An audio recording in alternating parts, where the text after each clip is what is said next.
Thank you to all of you who are joining us on Zoom.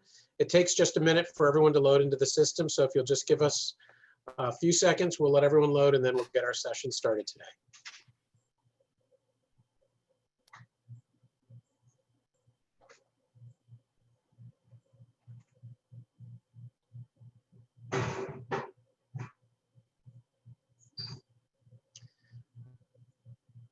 Good afternoon.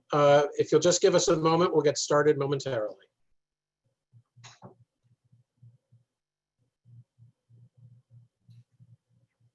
Good afternoon, everyone from steamy Bethesda, Maryland, just outside of Washington, D.C. We hope you are all safe and well. This is our 23rd webinar since March, and we're delighted you can join us. One of our newer traditions is to call out some of the people you are here with in this Zoom, even if you can't see them. Since we started doing these webinars in March, we've had over 6,000 viewers on Zoom from around the United States and around the world. And today we'd like to welcome Jordan Stone with the Association of American Railroads, Brad McDonald with the IMF, Lori Odom with the Nashville Chamber of Commerce, and Debbie Keller with the Semiconductor Industry Association.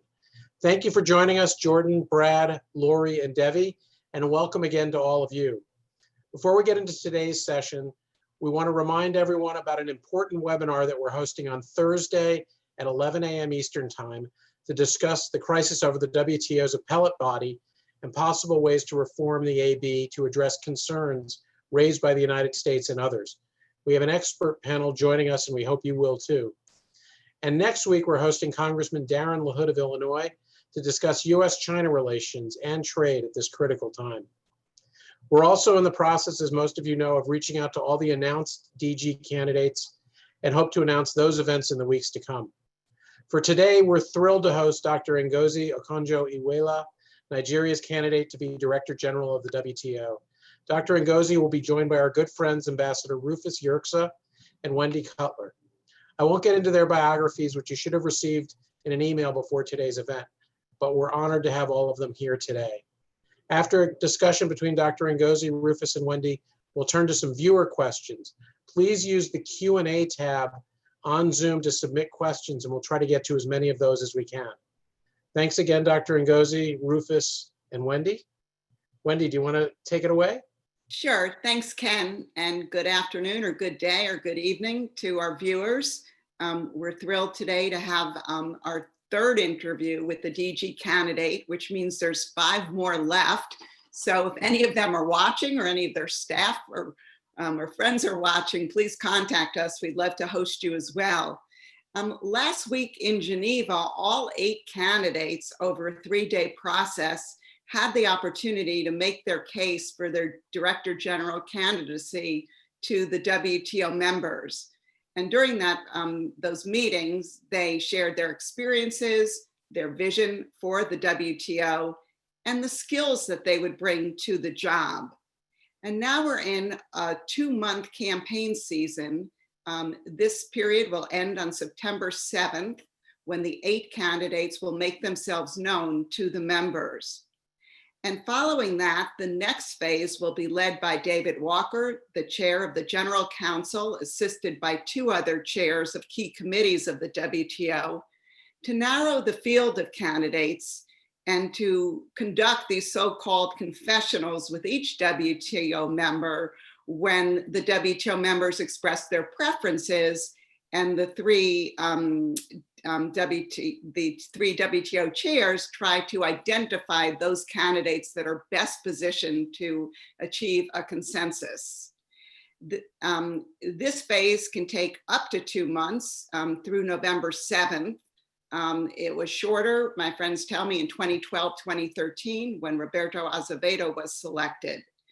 Now, Roberto steps down at the end of August, so if your math is right, you're correct.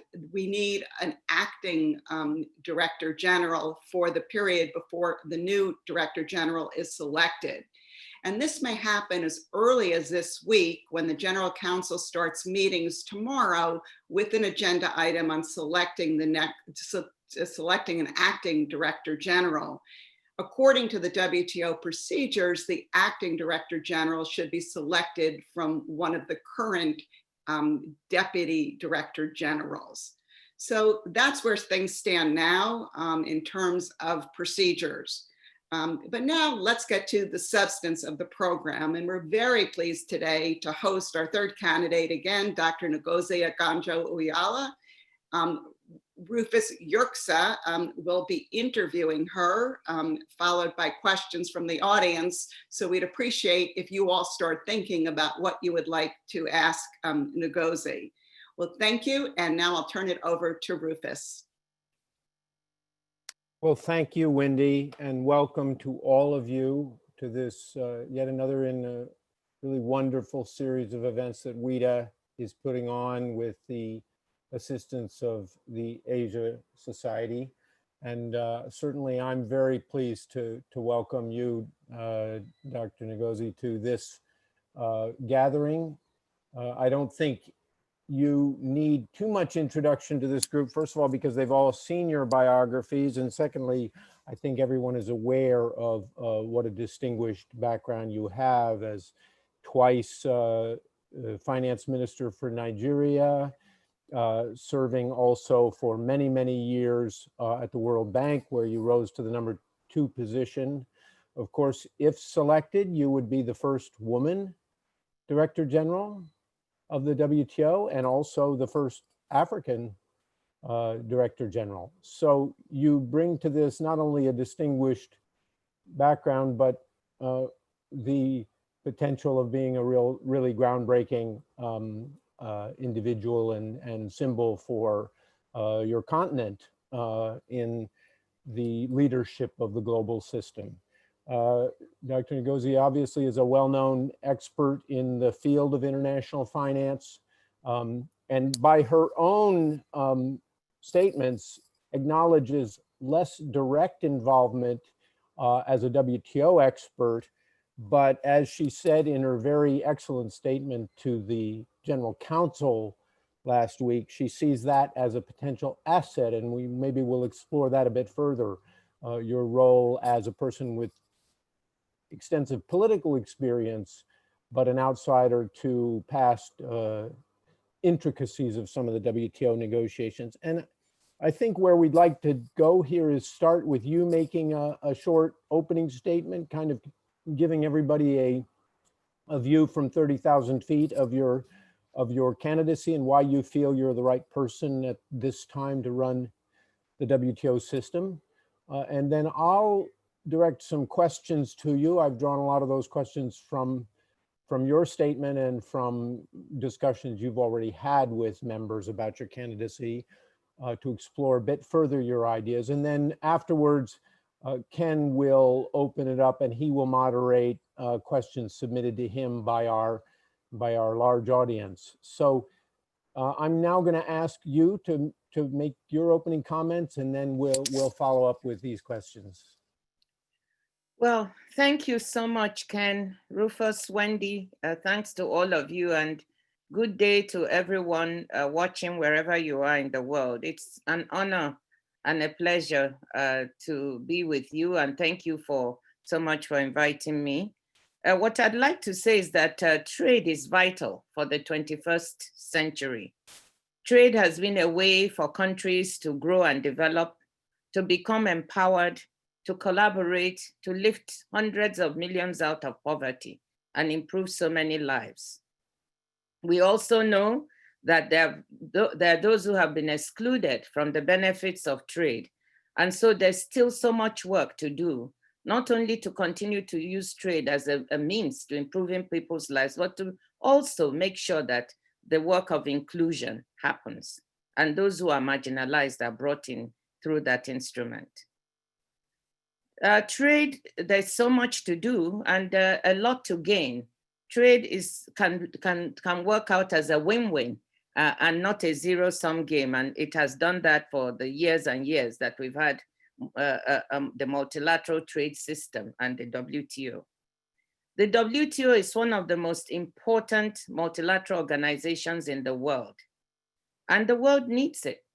I've watched the WTO for 25 years at the World Bank be a very important institution, one of the Bretton Woods premier institutions, arising from the GATT. And then in recent years, seeing the reputation kind of decline as people say the WTO has become marginalized, is no longer relevant. And I don't think so. I think the WTO is needed. And as I said in my speech in Geneva, if we didn't have it, we would have to invent it. But we need a WTO that is fit for the 21st century issues that we have today.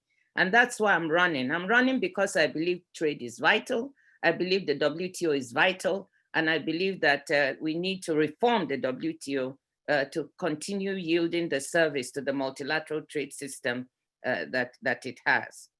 I think I'm the right candidate. I believe the WTO needs a fresh pair of eyes and ears to find solutions, welcome new approaches, and drive through reforms. And I want to say a word on this, and perhaps we'll come back to it. Why I made the point that a fresh pair of eyes and ears is important is because if we needed people with technical negotiating skills to solve the problems that are there, these would have been solved, because there's no shortage of those skills either at the Secretariat or even among members. It is clear that this is not really what is needed. You need those skills plus much more to try and sort out the problems that are there. And I think that's why I think that someone like me, not an insider, not a trade negotiator, but I hasten to say someone very comfortable with trade, because I'm a development economist. That's my career. So I've dealt with trade policy issues.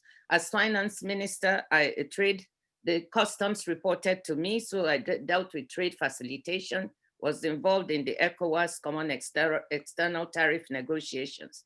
But I have all this and a bundle of other skills, which I think combined make my case compelling as the next DG of the WTO. I think I'm the only candidate who combines this experience with trade, with decades of multilateral and organizational management experience, private sector experience, both large and small, because I started my own company in Nigeria just to find out what it is to be an SME, finance expertise, deep understanding of global public health, a global political network that I've built over 30 years, and more importantly, a track record for bold reforms and international negotiations. I'm not saying it, I've done it. I even wrote a book about reform called Reforming the Unreformable by MIT Press, which I published after my work as finance minister.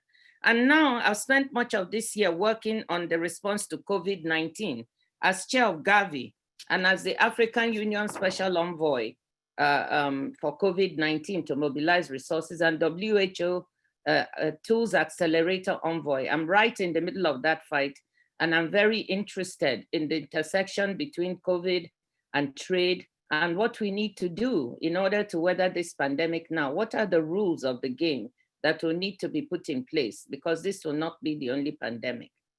So these are very topical issues. I think this combination is unique in a field of candidates. And I believe it's this unique combination that is needed at the WTO. Let me just say that I mentioned before that people think the WTO is becoming irrelevant. It's really at a critical moment, facing so many challenges. Some might call it an existential crisis. So I think that something needs to be done to quickly lift the WTO from where it is now to the institution it needs to be. First, we've got to look for some wins. If I were made a DG, I would focus immediately on the next ministerial and what kinds of wins we could show there that members could celebrate and that could show people that the WTO is back. So the fisheries negotiations, trying to deal with the remaining issues there on overcapacity and overfishing, and trying to get an outcome even before the ministerial next year that can then be wrapped up there. Moving on some of the agricultural issues, that would be very important. Introducing the issues of COVID and trade would be very important, just to name a few areas. And of course, the dispute settlement system, what could be done to agree on that? I'll come back to that. But I'm just saying, for me, that would be top priority, to go there, get some wins that the WTO could talk about. The WTO needs to update its rules to 21st century issues. I mentioned that the digital economy, e-commerce, we've all seen how the digital economy is driving everything during this time of COVID. We need rules that will govern this because this is the wave of the future. And we need to look at the digital divide so that some are not left behind when we do this and they have what they need to join. We also need to look at the intersection of climate change and trade, the green economy, as well as the circular economy. There are leftover issues from the Doha Development Agenda that are of concern to many members that haven't been dealt with. Issues linked to the agricultural negotiations to do with the PSH, public stockholding for food security, special safeguard mechanism, cotton, a whole series of issues that need to be looked at. And I also, so these are the kinds of things in the negotiations and the rule book that we really need to try to move to. On the next thing that is a top priority is the dispute settlement system and how to lift that from the paralysis it is in. You cannot have a rules-making organization that does not have a forum where you can arbitrate disputes. So this is of utmost urgency, otherwise WTO loses credibility. And quickly, issues of transparency and notification. I think this is very important because it's important not only to members, but also to businesses. Transparency brings certainty. Notification alerts members of what a country's trade regime or changes are going to be to ensure a level playing field. And there's also the issue of strengthening the regular bodies so they can work more effectively, and the secretariat to make it more joined up, as the British would say, work in concert and less in silos. So these are some of the issues. Of course, there are others like special and differentiated treatment, domestic support, a lot of issues to deal with, but I've just mentioned some and I'm sure we'll go into them in detail. So these are the reforms that have to be made. This is what is needed to move the WTO. And I think that I have the bundle of skills to do it. Thank you. Well, thank you very much. That's a very good summary, and of course, a summary of a lot of what you said to the members in the General Council in your statement there. I want to start with the points you made about building trust and how essential it is to build trust. You just said, and you said this in your statement, that it was not technical blockages that are a problem right now, but political blockages.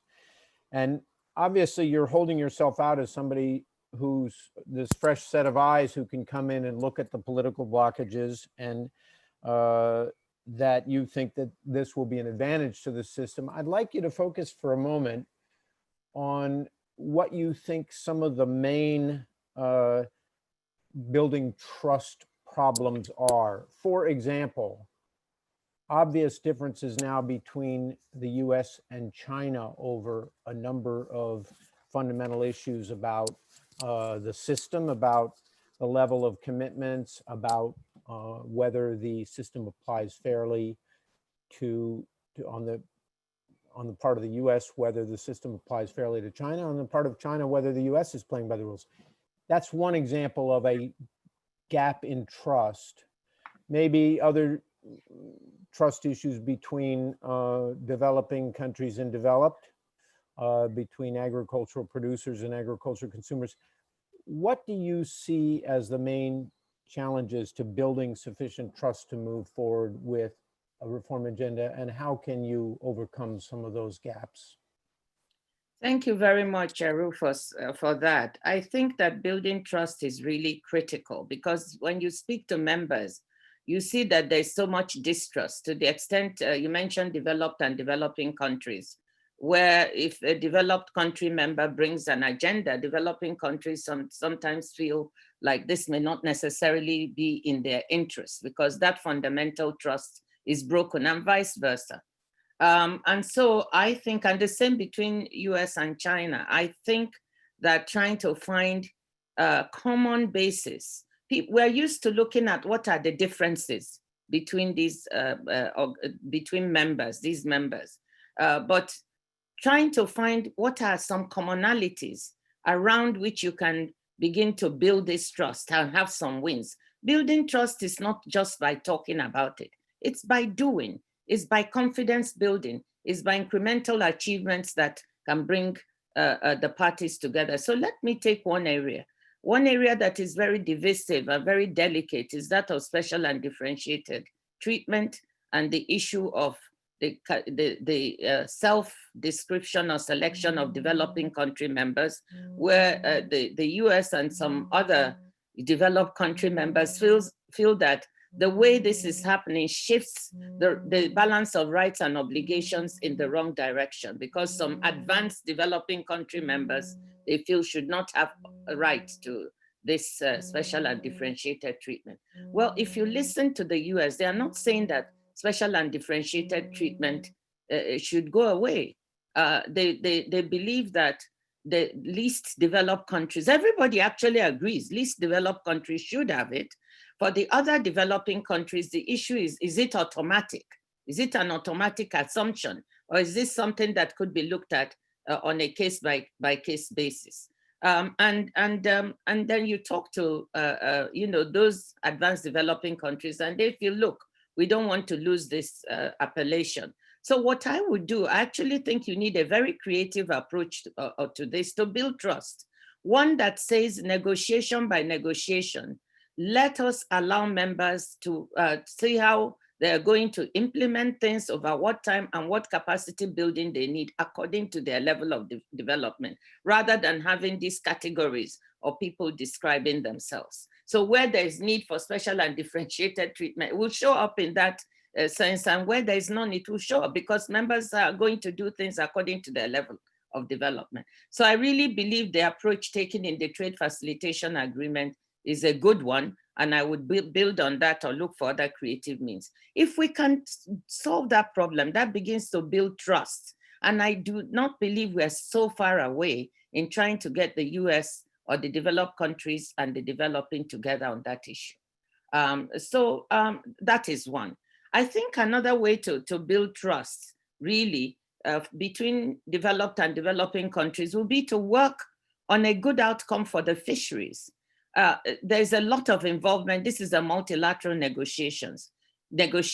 How can we conclude it in a way that benefits all the parties around the table and meets their concerns? Developing countries would like, some of them are talking of S&D treatment in that. How can you factor that in on the case agreement, on basis of countries differentiating themselves according to their level of development? How can you deal with the overcapacity and overfishing issues? If you can wrap that up, that gives everybody a win, and that will begin to build confidence. So I think I've illustrated what I mean. You have to do it around specific issues, and you have to have concrete answers that everybody can rally around. Thank you. Thank you. I want to, you mentioned your involvement with Gavi, and obviously that brings up the subject of COVID and the post-COVID environment we will be living on. You said something in your statement that caught my attention. You talked about that COVID would create certain negative externalities for the world economy, and you discussed the fact that export restrictions, for example, that countries are using can complicate efforts to reinvigorate the WTO. And you also said there is a need to ensure that stimulus packages in response to the economic effects of this do not undermine WTO commitments by distorting production and trade. I wonder if you could elaborate a little bit on what your thinking is about the challenges in a post-COVID environment in the WTO. Well, thank you. I think the COVID has brought a very deep negative impact both on the health sector and the economies and economic sector of virtually every country in the globe. And that's pretty amazing. The impact has been quite unusual and unprecedented, even worse than what we had during the 2008-2009 financial crisis and food crisis. So this has hit the globe unprepared. no country was really prepared for this. And so vulnerabilities have been exposed, and that has made countries sometimes retreat into a kind of nationalism, or I don't want to call it populism, but nationalism over things that they may not have done that. It has also exposed their supply chains and how that is organized around medical supplies, vaccines, equipment. Where are these being manufactured and made? And so what I mean is that there will be this tendency, it's not there'll be, during the height of the crisis, there are countries who expose export restrictions, not just on medical supplies, but also even on food. And you can think what that means for food import dependent countries and members of WTO. If they're exposed in this way, they're not able to access what they need. You can think of medical supplies. I saw where developing countries were at the end of the queue. They could not access these supplies, like countries on my continent, because of these restrictions. So that is putting restrictions on trade will impact very negatively on countries that do not have the ability to manufacture or don't have the economies of scale to do that. So that to me is important. Look, with the WTO, if those export restrictions are temporary, proportionate and transparent, and they're going to be phased out like some countries have done or some members have done, okay. But if they become permanent or become part of the toolkit with which countries fight this pandemic, then we have to look at what do we do with trade? How do we make sure that trade is liberal or liberalized in a way that those members can access, those members who can manufacture can access what they need. So these are some of the worries and concerns that I have around the impact of COVID. And when I talk of the negative externalities, is the negative impact of what is happening in the world and the behavior it engenders. And do you think the WTO could potentially play a role in creating some constructive new agreements to make sure that in the next pandemic, we have a smoother handling of things like shortages and the need for stockpiling, or can it play a role, for example, in making sure that access to vaccinations is ensured globally? Thank you. Yes, I think the WTO can play a role and must play a role in trying to lay down rules now that will also work in the future, that will govern trade in some of these most crucial products. The medical supplies, the vaccines. Right now, we're in the middle of, trying to see how can we manufacture enough vaccines that will be available in the billions of doses to all countries, so that there are no countries standing at the end of the queue. And the things that will be needed to make this vaccine work, cold chain supplies, they are traded. So trade is absolutely crucial to make sure that this works for everybody. So that's what I mean, that the WTO should do that. You also mentioned the issue of, I mentioned that the way that the stimulus packages have been done. I'm concerned because there's trillions of dollars being poured into some, especially the richer countries' economies, quite rightly, to stimulate the economy, to backstop and provide a safety net for people. But in doing that, we shouldn't allow it to distort competition, by having some enterprises subsidized, having trade deterred and distorted. That's what I mean. So we have to handle this stimulus and the way it's done carefully.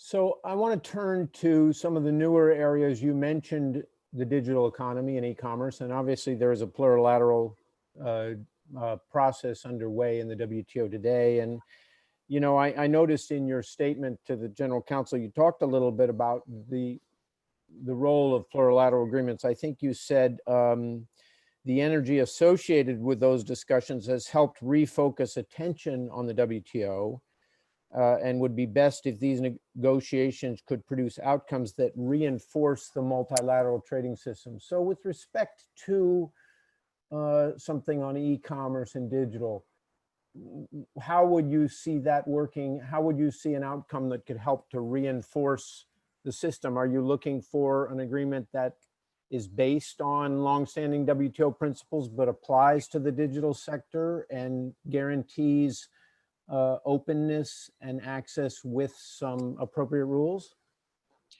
Yes, thank you very much, Rufus. I think that e-commerce and digital are so important that, yes, we have to ensure two things. One, that the existing WTO principles that makes multilateral trade function for all, fairness, predictability, stability, all that should apply when we're looking at electronic commerce and the rules of the game for digital. So the issue is, what rules do we put in place with these principles as an underpinning? So that's one of the concerns I have. So the plurilateral, if we can get many more countries, as I say, I think that the multilateral negotiations is the standard, and that's what we would always want to have. But sometimes to move issues, you may have these plurilateral negotiations that, as I said, hopefully would transform into a multilateral kind of negotiation and agreement. But the rules should apply, number one. And there's a second thing I want to say. The reluctance of certain members to participate in these negotiations, especially developing country members, has to do with the fact that they feel they don't even have the infrastructure and the capacity and the know-how to participate. So why should they enter the negotiations and make commitments, which later on they may find, they may not have made, because they feel there's asymmetry of information and they don't have what they need in order to negotiate. So we need to do something about that. We need to work, the way I see it, to bridge that kind of divide. The WTO is not a financial institution, it's not a grant-making institution per se. We need to team up with some of the multilaterals, the MDBs, to find what is needed to build that kind of infrastructure that can bridge the divide, to strengthen the capacity. We can also use aid for trade for some of these countries to be able to overcome their reluctance to enter the negotiations. And that's what I mean. Once we can do some of that and begin to build confidence, they can then come in and it could become multilateral. And then the commitments, let's see the level. Some countries are really ready to make commitments at quite a high level. Others may not be ready to do that. Do we have a two-tier system where members start and then, they can, as time goes on, they can make more higher and higher commitments? It's very interesting to me, but that's the way I'm looking at it. I want to get to dispute settlement, but first I'd like you to elaborate a little bit more on the issues that you talked about in your statement on, you said, obviously, one of the key objectives of the WTO is to accomplish trade liberalization for mutual benefit, but you said, and this is, I think, a direct quote from your statement, "It appears this is now a divisive issue as a result of perceived imbalances in rights and obligations and perceived uneven distribution of gains from trade." And, just for example, when Ambassador Lighthizer presented his trade agenda to Congress recently, he talked about the need for some resetting of tariff commitments in the WTO because of these perceived imbalances between the US or what he sees as imbalances between the US and others. So I'd like you to address a little bit about, would a rebalancing effort of that nature, would that really be in the best interest of the system, or would that end up in a sort of a progressive unraveling of the WTO's current system of liberalization commitments? Thank you. I mean, that is a critical question and issue. And I mean, there are some provisions that some agreements may be, renegotiated. This is not very common. And as you say, would require the kind of consensus building and among all members that may be difficult. But I think we should look at what Ambassador Lighthizer is saying. This balance of rights and obligations comes from some of the worries about, there have been comments about economies, like state-led economies or state-owned enterprises, and the fact that they don't belong in the system. Of course, the WTO is not there to comment on the economy of any country. They're there, they're a member. I think the key issue is, what disciplines do we have around any issues that arise from this? Are they sufficient to take care of the issue of this balance of rights and obligations? I think we need to start there and say, okay, what are the fundamental issues, like around state-owned enterprises, the definition of a public body, for instance? Can we come to some understanding about what this is? Can we either tighten existing disciplines on, like disciplines on subsidies and countervailing measures, so this can serve, or agree new disciplines that can help us deal with the consequences of these kinds of economies, or what arises from them? That's where I think we should begin. I think that, you know, when there's demonstrable effort to handle this, perhaps that feeling that we really need to negotiate everything from scratch, I would think Ambassador Lighthizer, if he sees genuine effort to this, would maybe look at it with a more benign eye. And so we have to start somewhere. And that's where I think we should start, around the disciplines.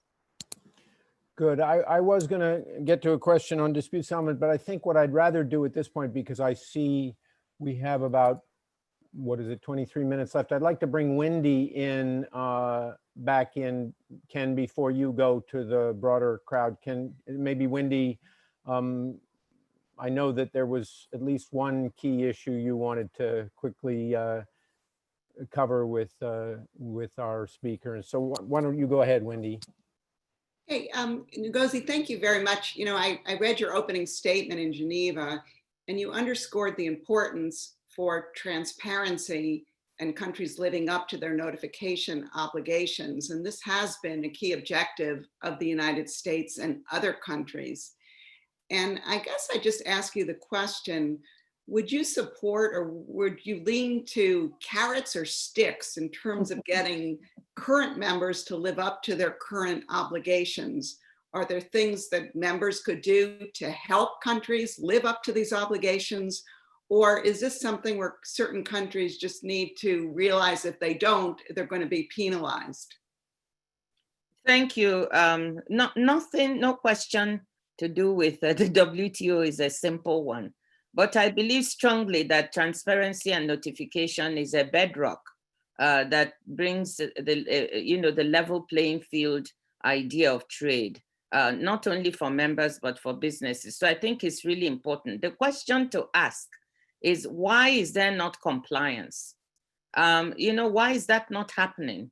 And when you speak to many members, particularly from the developing countries and the least developed countries, you will understand that it's not a question of political will, but a question of the lack of capacity and the resources to do the kind of notification that is required. So a constructive way to deal with it is to really see what is missing. There's a tendency to lump things together. I would really try to look at the membership and say, who are those members that need capacity building, need resources in order for them to put in place the kind of knowledge, infrastructure needed to comply? And there are quite a few of those. This is what I've heard. Then there may be others that have it, that are not complying. And we need to find out, why is this not happening and what can be done about it? But I would start in a more constructive carrot way and see how far that goes. And then if that doesn't work, we can look at sticks. But I'm more for a constructive approach, not a punitive approach at this point in time, because I think members would respond better to a constructive approach, a supportive approach. So I think that's better. Ken, do you want to open it up to Thank you. We have some terrific questions that have come in from our audience. Some very well-known and smart people are writing them in, and I'm very grateful to them. I'm going to actually combine, as we often do, two of the questions. One goes, because they kind of play a little bit together. A question about business as usual. I think when we were having a little pre-chat before the session started, you talked about how WTO seems to do things in some old ways. And maybe there's some things that you would want to see as Director General, getting away from business as usual to some new ways of addressing old problems. And I want to raise one of those old problems, which is about, you had mentioned about the special and differential treatment, and that the TFA might be a model for how countries could use that. But it's pointed out that that's a much easier agreement than others. Customs reforms are something that everybody wants to do and have more efficient customs processes. But in a challenging time such as this and challenging negotiations such as agriculture, countries are going to be reluctant to give up that ability to make that S&D determination for themselves. So if TFA is not a good model for that, is there a way, sort of new ways to address some of these issues that is inhibiting the negotiations that have been going on for years? Well, I mean, thank you, Ken. One of the more difficult issues in the agricultural negotiations is that of domestic support. And there's quite a divide on that. And that is stopping issues from moving forward. So there are the developing countries who feel that the aggregate measurement of support should be eliminated beyond de minimis. And they don't want to move in the negotiations unless that is done. There are members who are interested in market access and also question domestic support for developing countries. Article 6.2 that provides for support for inputs and so on for resource poor farmers, and they feel that those supports may also give those developing countries far more leeway in terms of how they can support farmers in their economies. And there are some that say, look, even with the de minimis, some countries' agricultural sectors are getting so large that when you total up the amount of domestic support, it's also significant and needs to be looked at. And there are many red lines, that members say, I will not do this unless I do that. So a new way, I would like to propose that all red lines, let every issue on domestic support be put on the table. Let's stand back and look at this anew. Let's not have any red lines. Let's not have linkages. And just try to approach this with a fresh perspective. I think the only way to move forward is that. Otherwise, we'll be stuck in this position where members are sticking to particular issues that they have. So that is one way. Let's come together. Let's put all issues of domestic support on the table and proceed from there. No red lines. So you've opened up the door on one of the other questions, another question that's come in, and that has to do with industrial subsidies. And the US, EU, Japan have all believe that some of those rules should be tightened. China has signaled its opposition to that. How would a Director General help navigate these differences? I think that there have been some proposals made about how these rules can be tightened. I think by the US and the EU. I would encourage that those proposals be actually tabled so that we can see what they are and begin to discuss and see to what extent are these acceptable to other members like China. How far away are we in accepting or working with the proposals on the table? I would put it on. Let's start to work with it and see. Sometimes what I've found is that countries, are not as far away as we think, and that there can be common ground. But I think we need to table those and begin to work on those and see what other members have to say. And we have to remember that this is a membership organization. All members' opinions matter, not just the big members, the small members as well. So I do want to dive in a little bit more with you if we can. As I mentioned, we're going to be hosting a webinar on Thursday to discuss the appellate body and the problems there that the US and others have raised over the years about overreach. But but it also reflects a fundamental disagreement between the United States and some countries and the EU, for example, on the role of the appellate body, the very way it interprets trade law and its role. And how do you think progress can be made in resolving that impasse? Thank you very much. Well, I think with respect to the appellate body, there are one or two things that are a bit encouraging. The first thing, I know you'll think this, is that there is a common desire to have this dispute settlement system work and function, whether you're talking to on all sides. So the issue is how and what's the process. There's also a common belief that the panel, the first year, works rather well, and no one is really saying too much about that. So we come back to the appellate body. And to understand where the issues are that the Americans have tabled, you've talked of overreach and working beyond mandate. We've talked of the issue of the 90 days. So what I would do, we have the Walker process. I believe that there are some nuggets there that we could build on. There are some proposals on how to deal with the 90-day. Of course, the Americans are saying the dispute settled, the appellate body, the way it was designed to work, is fine. Why are you trying to recreate it? Let's just go back to the rules and make sure we work within those rules. And if you look at what's being suggested with the Walker process, basically some of the objections that have been raised are what are being looked at. So the 90-day issue, the overreach issue, members reappointing themselves, I think there are solutions if you take this one by one. That is what I would do and build on the existing. Okay, so when I say that sides are not too far, Americans say, why are you trying to rebuild it? Let's just do what exists. The Walker process basically picks up on some of those contentions that the Americans are talking about. So between the two, I think I would depart from there in order to be able to settle some of the issues or the problems that have been talked about. So can we agree on 90 days? Yes, probably from all sides. Can we agree that we stick to issues of law and not fact-finding for the second, for the appellate body?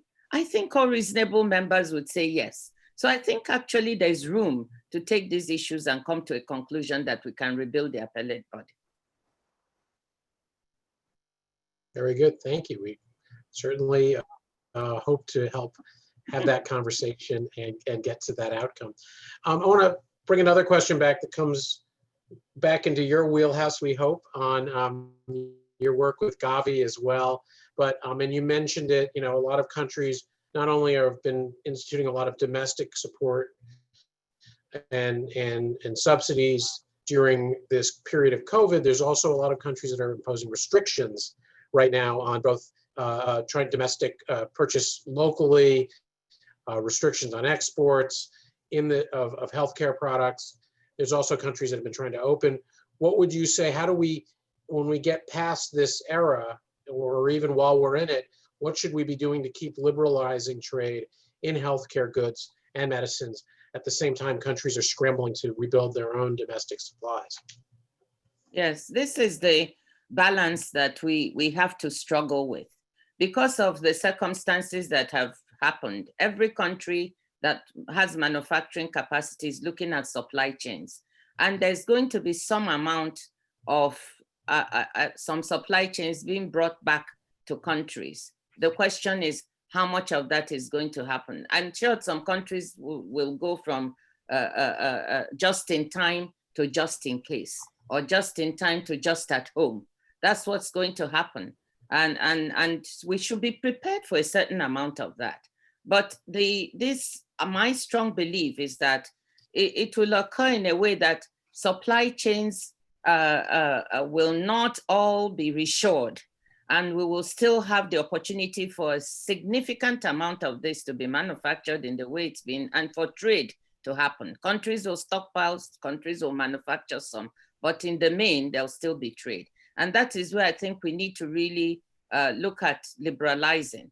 But there are some developing countries who also want to take the opportunity to see if they can manufacture. So for me, there's a balance in also trying to not block the way for some of them who can do it to be able, whilst assuring that trade is liberalized to the extent that there'll be no blockage if countries that cannot manufacture want to import.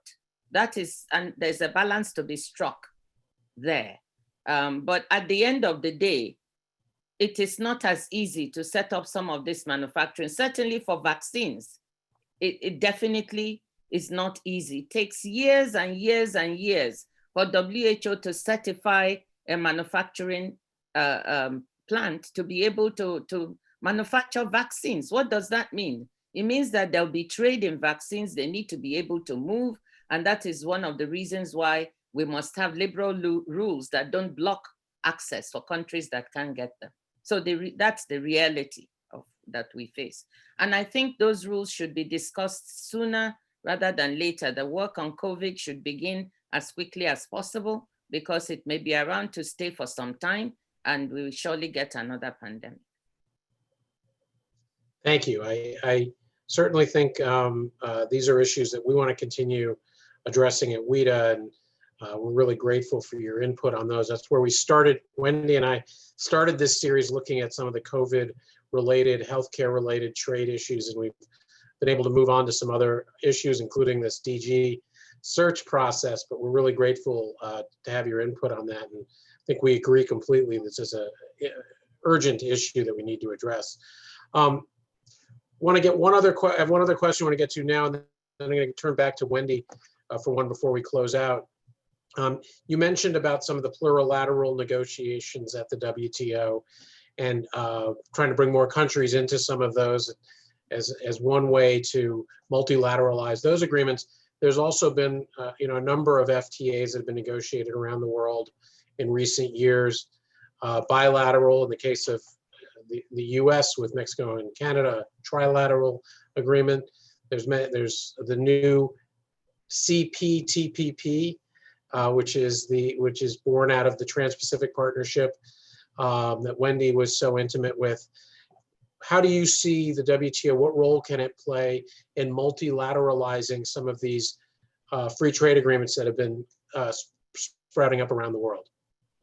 Thank you. Well, certainly some of the free trade agreements have also tackled cutting edge issues, like some of those we mentioned where the WTO is still to catch up. So there may be something to learn from them. But at the end of the day, I think bilateral negotiations, even regional trade agreements cannot really substitute for multilateral agreements that bring 164 countries together and lower transactions costs and make trade easier. So I would still say that the multilateral trading system and the multilateral agreements are superior. But that being said, I think that the free trade agreements that the WTO, when they're WTO compatible, I can actually say that the African Continental Free Trade Agreement, which has just been negotiated, complies with WTO rules. So the WTO can buttress and make sure that it's supportive to these agreements and that they are not working at cross purposes, and that can be done so as to amplify their benefits, so long as they are WTO compatible and do not have restrictions that stop others from trading with the members, or give more favorable conditions than they would accord other members. So as long as they comply with these rules, the WTO can be a source of support, a source of amplification. But this is one of the reasons why I think the WTO needs to be reformed, because it cannot be a situation in which the WTO and the multilateral trading system is left and members are negotiating just bilaterally and within regions. I think that we need to do something to break that. Thank you for that. I want to turn it back to Wendy. Would you be offended if I called you the mother of the CPTPP, Wendy? Please don't. But I know you had a question you wanted to ask. I wanted to just ask a question. I noticed in Geneva in your statement, you talked about the importance of trying to facilitate the participation of women in international trade, particularly from the developing world. And I wanted to ask if you could just elaborate on that. How can the WTO do that? I also noted today, and I didn't know this, you'd mentioned that for a bit, you even ran a small business in Nigeria. And so I would be interested in how the WTO rules could help women, particularly those running small and medium-sized businesses. Thank you. I think this is an area that is very, very important. And I'll just tell you the story I told very briefly. I think you must have heard it. What excited me and why I think that digital and electronic commerce matters. A friend of mine, I said a few weeks ago, saw women in Rwanda selling coffee on the internet. 30 tons they sold, and they got $4 more per ton than they would have had they followed the normal route with an intermediary. So they saved all of that. And this is exciting. So for me, many women are in these small and medium enterprises, and the key is they need help for marketing. So we need two sets of issues. We need behind the border help for women. And we also need outside the border, what I call behind the border is how can they get access to credit? How can they get advice about marketing? How can they deal with the quality of their products? How can they scale so they produce enough? Those kinds of issues where women have difficulty having access can be dealt with inside the border. But then we also need to get them, I think, electronically, on electronic commerce. This is where I think the world is going. And that would be my first look at digital and trying to connect them and trying to get them to market their products online. So to make sure that we have the rules and the negotiations that can govern this is very important to me. So small, medium, micro enterprises, the same thing. We need to find a way to make credit, access to credit, to help them scale, to give them the knowledge and the capacity building for marketing, for quality control, all these issues that they have difficulties with, I think are necessary to provide. Then we can get them onto the platforms or even onto the multilateral trading system, get them into supply chains. Okay, that's another way. Can we have women-owned enterprises that can get onto the regular supply chains and become part of the trading system? So both for electronic commerce, but also for normal commerce in goods and services, I think we can look at and get onto the regular supply chains and become part. Yeah. And finally, I think that, we've got She Trade that was started at the ITC, and we've got Aid for Trade. I would use some of these instruments to be able to support support women in the various countries to take advantage of the multilateral trading system. Thank you. Certainly a refreshing take, and one that we all welcome. Thank you. Thanks, Wendy, for the question as well. That about wraps up our time. We are very grateful to you, Dr. Ngozi, for your time. I hope I can get a promise from you that if you are chosen as Director General, we can have you back at WITA if that comes to pass, hopefully in person in Washington someday when it's safe to meet again in person. Thank you very, very much. Thank you, Rufus. Thank you, Wendy. Any final words, Rufus? Wendy? Thank you. Nice. Rufus is waving. Dr. Ngozi, anything else before we go? No, it's just to thank you and thank your members for having me and giving me another forum to share my ideas. I just hope that the right decision will be made because the WTO really needs that reform. It needs to move, and we're all interested in that. So I'll leave on that note. We thank you. Appreciate the optimistic note and the hopeful note. We couldn't agree more at WITA. Thank you very much for your time. Best of luck with your candidacy. Thank you, Rufus. Thank you, Wendy. Thanks, everybody. And as you go, please remember to wear a mask. Okay. Thanks. Bye. Bye, Bye-bye. Wendy. Bye, Rufus. Bye. Ken. Thank you. Thank you so much. Thank you very much.